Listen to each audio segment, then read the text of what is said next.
Hey guys, welcome to this very special video. It's a little class on what each tarot card means. The message from each tarot card. There are 78 tarot cards in the deck, so it's kind of a lot. We're gonna get started right now because we have no time to waste, y'all.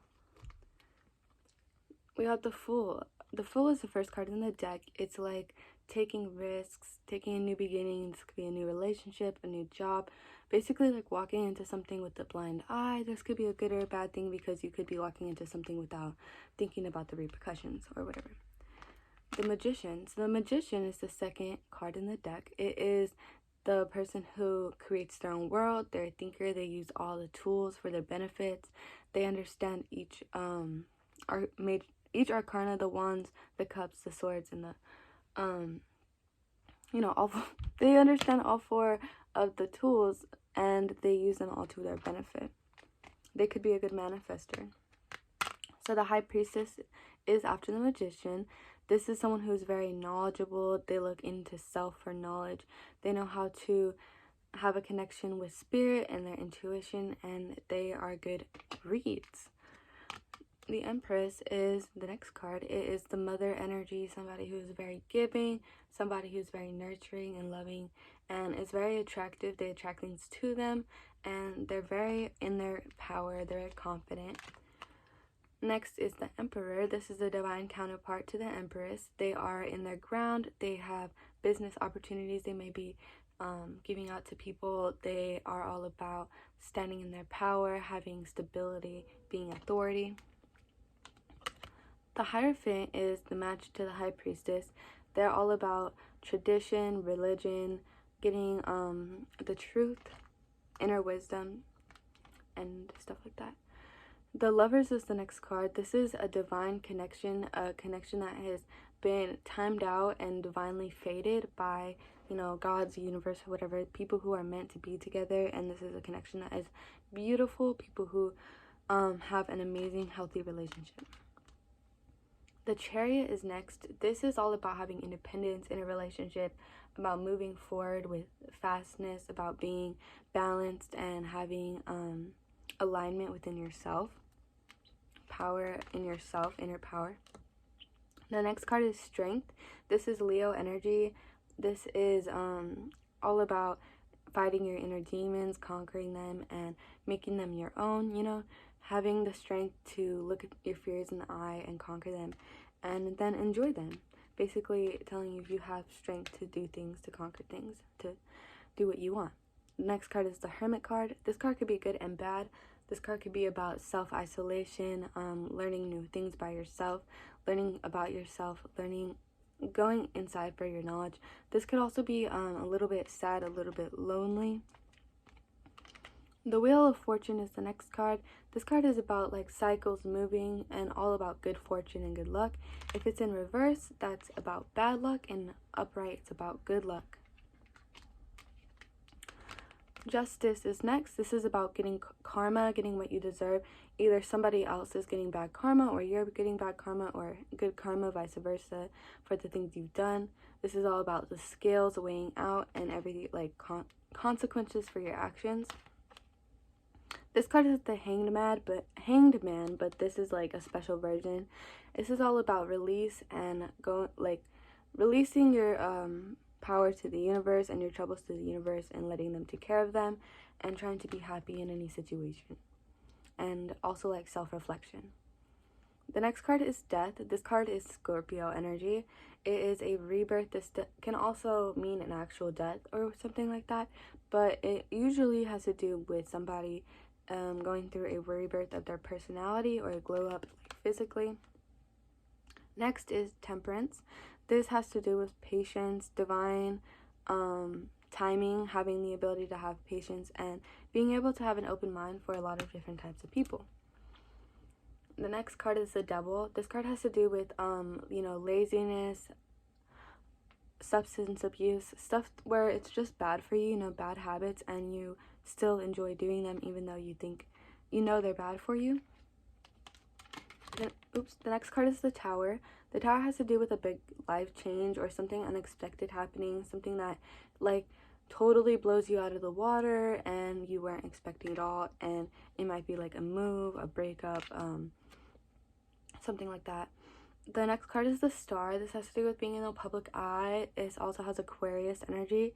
This could be somebody who wants to be famous, somebody who wants to be a book writer, an author, you know, somebody who wants to be known and have a legacy. The Moon is the next card. This card resembles to me insecurities. It also has to do with being confused and having the answers right in front of you, but not being able to really tell what they are. The next card is the Sun. This card is living in your beauty, in your truth, having amazing time, just having an amazing day, and being very grateful for everything, having a very contagious, happy mood.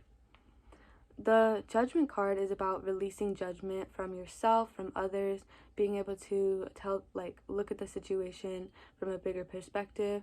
Maybe you need to release toxic people or something like that. The World. The World has to do with completion, completing cycles. Like maybe you want to travel and you finally get the funds to travel or something like that. Now we're going into the Wands. So the Ace of Wands is a very attractive card. Whenever I see the Ace of Wands, I think of somebody who's very attractive or somebody who's very beautiful, like attractive as in energy, and then like they could be physically attractive as well.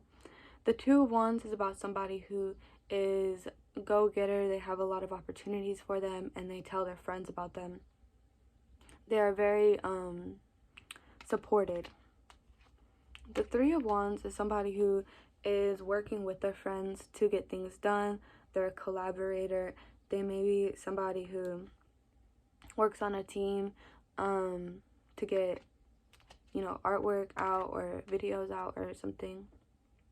The Four of Wands is all about celebration. This could be marriage. This is about having an amazing time, like partying, having friends over, just celebrating life. The Five of Wands is about disagreements and arguments. So you could have disagreements with self or arguments with other people. This is all about chaos and stuff like that. The Six of Wands is about leadership. So you could be a leader or somebody that somebody looks up to. You could be a leader of a group, an organization, or a friend group. The Seven of Wands is all about speaking your truth, standing your ground, and setting boundaries and being yourself. The Eight of Wands is also about being yourself, but it is fast, creative energy. You could be making many artwork pieces. You could be speaking a lot of truths, being yourself, very fast, creative energy. The Nine of Wands is a little bit of confused, stuck energy. You could be in pain. It's just like you have a lot on your shoulders, or it's been a long journey and you're ready for like a break. The Ten of Wands is somebody who has all the burdens on their shoulders. They're completely stressed out. They have too many things carrying at once. They have many projects they want to get done, and they're very overwhelmed. The Page of Wands is somebody who is immature, but they're also very creative. They have a lot of ideas, and they tell all their friends about them, and they're very impulsive. The Knight of Wands is somebody who is more determined to get their goals done than the Page of Wands. They have a lot of ideas. They're a little bit more slow and steady, but they get things done quicker because they're more determined. They're the type of person who has a lot of ambition and passion. The Queen of Wands is a more nurturing, patient energy. This person has long-term goals. They see the bigger picture. They are very passionate. They probably have been mastering their craft for a long time. The King of Wands is somebody who has mastered their craft. They are probably self-fulfilled creatively. They have very creative ideas. They're able to be a leader in a group of creatives. Now we're going to the Cups. So the Ace of Cups is all about self-fulfillment, a new beginning in a relationship, a new beginning in self-love, looking yourself in the mirror and, you know, beginning to see what you like. The Two of Cups is about a divine connection that is kind of similar to the Lovers. It's more of a twin flame connection though, or like a beginner connection, something that is reliable and enjoyable.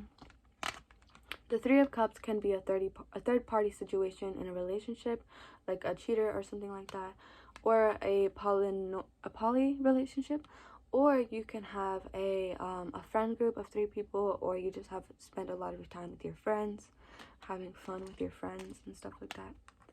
The Four of Cups is about concentrating on the past and a love situation that didn't work out, focusing on disappointment, on being bored, and being unhappy. The Five of Cups is about really being very nostalgic and in a bad way, and being very, very disappointed about your past relationships and not seeing like these new opportunities that are right in front of you or right behind you because you're not looking at them. The Six of Cups is also a nostalgic energy. This is about like childhood memories. You could be nostalgic over a past lover. This is also about starting to give and take more from people. Maybe you're starting to reach out more to people. The Seven of Cups is about having a lot of options, about being a little bit dreamy, a little bit of airhead or whatever, because you have so many options. You could be a little bit delusional. A lot of love options, potential love options. The Eight of Cups is about moving on from a lover or some situation that wasn't serving you anymore. It could have been hard to move on from the situation. The Eight of Cups is about, you know, it's a painful moving on from, but it's better for you in the long run.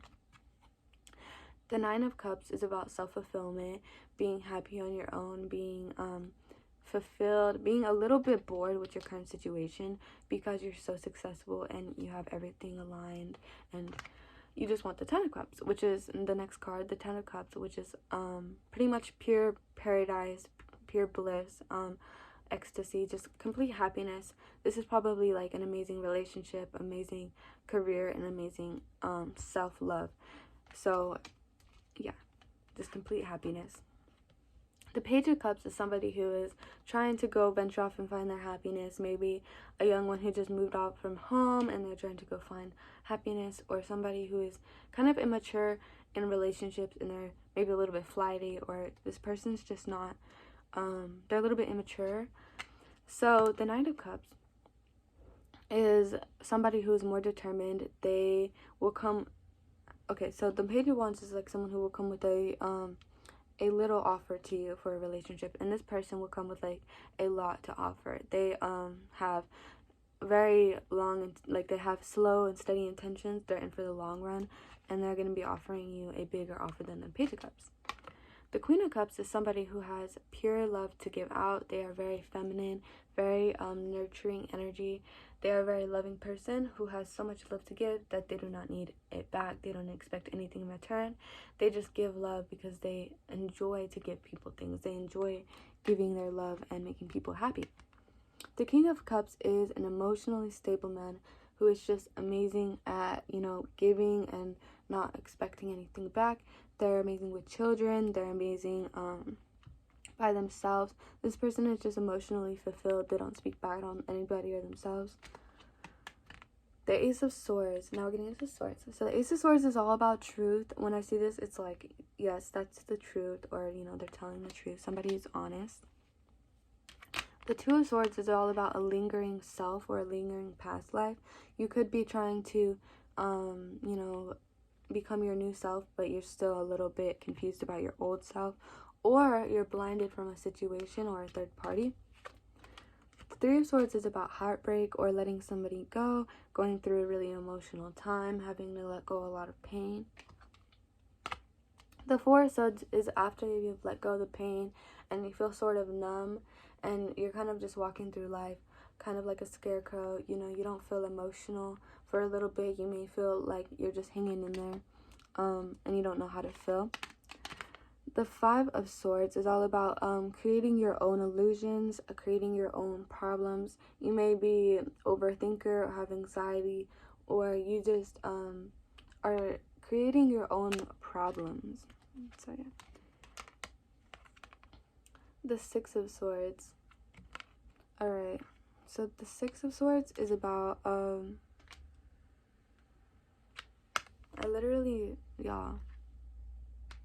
okay, I think this is about like having a lot of insecurities and having a lot of pain when it comes to other people and being left out or being like left in the dark. I'm getting like an energy of feeling left out, but I'm not quite sure. I'm sorry, you guys, I forgot what that card means. I think the imagery on these cards kind of confused me a little bit. Sorry. But anyway, okay. So the Seven of Swords is about being like confused and having a lot of ideas in your mind that are like confusing you or conflicting each other. The Eight of Swords could be like cyberbullying, or you have a lot on your plate, or a lot of people are just telling you that you're not good enough or something like that, and it's more like telling you to be yourself and to not care what these people are thinking. The Nine of Swords is about fear and anxiety. You could be staying up at night. You could be having a lot of nightmares, having a lot of paranoia during the day. The Ten of Swords is like betrayal, having like everything going wrong, feeling like nothing else could go wrong in your life, like everything has went to shambles. The Page of Swords is somebody who is coming in with an honest offer for you. They could be more of a friend with a message for you, or like a colleague with a message, or maybe they're a lover who's more defensive and guarded, you know, a little bit more boundaries, but this person is has like a childlike energy. The Knight of Swords is someone with more of a determined long-term offer. This could be somebody who's offering you a long-term job or a long-term relationship, but they could be like a little bit hurt. They could be on their darker side. They could be a little bit like independent is what I'm hearing. The Queen of Swords is like a boss girl who like stands her ground. She doesn't really need anybody else because she has herself. She's emotionally intelligent. She doesn't like make herself feel bad. She understands like cycles and insecurities, and she has conquered them. And the King of Swords is somebody who's bold. They're intelligent. They look their fears in the eyes. They are very majestic and wise, and they've been through a lot, and they're able to give you good advice. So the Ace of Pentacles is all about like finding something you really like, or maybe you're in love. You found somebody who you think they're the one, or they're like a blessing for you, or you start a new job or a career that is like a blessing or something. The Two of Pentacles is balancing energy, so you could be balancing a person in your job or multiple jobs. It's just like having to juggle multiple things at once. The Three of Pentacles is working with multiple people, collaborating with a group, a team, being able to work with people like well. Maybe you have to work with people on a construction site, something like that. Four of Pentacles is about holding your money, saving, maybe saving a little bit too much, like holding a little bit too much and not giving enough, but this could just be like good savings and stuff like that. Holding back a little bit emotionally too. The Five of Pentacles is about feeling left out in the cold. You are probably not in a good financial situation. If you get the Five of Pentacles, you're probably looking for a better situation. If it's a little bit rocky, up and down, or you're broke, like homeless on the street, broke. Okay, the Six of Pentacles is about giving and taking, being able to share, being able to collaborate with multiple people at the same time. This could be somebody who's a business person, somebody who deals with a lot of people all the time. The Seven of Pentacles is somebody who's worked on something for a really long time. They're probably working on a craft, like artwork or something, or music, and they just continuously work on it. They also might be exploring their options. The Eight of Pentacles is someone who has mastered their craft, so they are making money out of this. They have been working on it for years and years, and they're certified, or they feel like they have the flow, the ebb and the flow, you know what I mean? They could just easily do it. The Nine of Pentacles is someone who is self-made, self-paid, self-sufficient, has done the work, and is reaping with the rewards. They don't need anybody else for their bag. The Ten of Pentacles is about somebody who is ultimately rich. This is probably the richest card you could get, besides like maybe the King of Pentacles and the Queen of Pentacles. But this is also like family life, having two people come together and, you know, reap rewards as a family. The Page of Pentacles is somebody who could just be getting into the workforce, starting a new career, starting new hobbies, starting new jobs. This person's like kind of immature. Maybe they're trying to get into the workforce or trying to start an internship into a new career, or maybe they're just like starting college or something. The Nine of Pentacles is somebody who's moving slow and steady when it comes to their finances. They are doing well. They are slow and steadily moving. Maybe something like stocks and loans is coming to my mind, like something slow and steady that will cultivate over time and like ultimately win the race or whatever. The Queen of Pentacles is the mother figure of the Pentacles. This person probably has kids. They're probably a mother figure. They're probably somebody who's well off and they're able to take care of their family well. They're able to provide them with everything they need. The King of Pentacles is somebody who is a very like well-known business person, or somebody who is very financially well thought. They have a lot of ideas. Maybe they're well read or they're very researched. They have multiple assets. This person definitely is well off financially, and they take care of people who are under their wing. This person couldn't be more if this is like a future card for you, this means that you're probably gonna get into like some kind of real estate business or a really well-paying job. So anyway, that's the whole video. I hope you guys enjoyed it. I'm so sorry about the Six of Swords and like the Seven of Swords. Those two cards, I feel really confused when I get to those cards every single time, no matter what. So, you know, but every single other card I got them right. I know it, and I hope you guys enjoyed the video. This is my little interpretation. Y'all can interpret the cards however you want, but if you like the video, please like and subscribe. I really appreciate it. Have an amazing day.